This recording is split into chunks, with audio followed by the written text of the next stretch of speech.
Welcome to the જય Chamunda saris. આજે આપણા સમક્ષ એકદમ યુનિક જ વેરાયટી છે।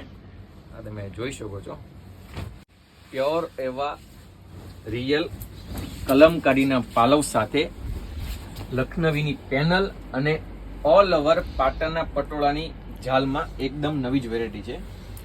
તમે જોઈ શકો છો, ઓલ ઓવર સાડી રહેવાની છે અને વચ્ચે એકદમ પાટણના પટોળાનો કોન્સેપ્ટ આપેલો છે અને એકદમ ફિનિશિંગ વાળું લખનવીનું કામ રહેવાનું છે। અને બ્લાઉઝ પીસની વાત કરીએ તો એનું આ સ્ટ્રોબેરી રાણી કલરમાં બ્લાઉઝ પીસ એની બોર્ડર રહેવાની છે। અત્યારે તમે જે જોઈ રહ્યા છો એ વ્હાઇટ સાથે રાણી કોમ્બિનેશન રહેવાનું છે। એક આ ચીકુ સાથે રાણી કોમ્બિનેશન આવશે, એક આ સ્કાય સાથે બ્લુ કોમ્બિનેશન આવશે। અને સાડીને પણ આપણે ઓવરવ્યૂ કરીશું। આખી આ રીતે સાડી છે, આખું કલમકારીનો પાલવ છે અને નીચે આખી તમે જોઈ શકો છો પાટણના પટોળાનો કોન્સેપ્ટ અને એકદમ ફિનિશિંગ વાળું લખનવીની પેનલ આપેલી છે।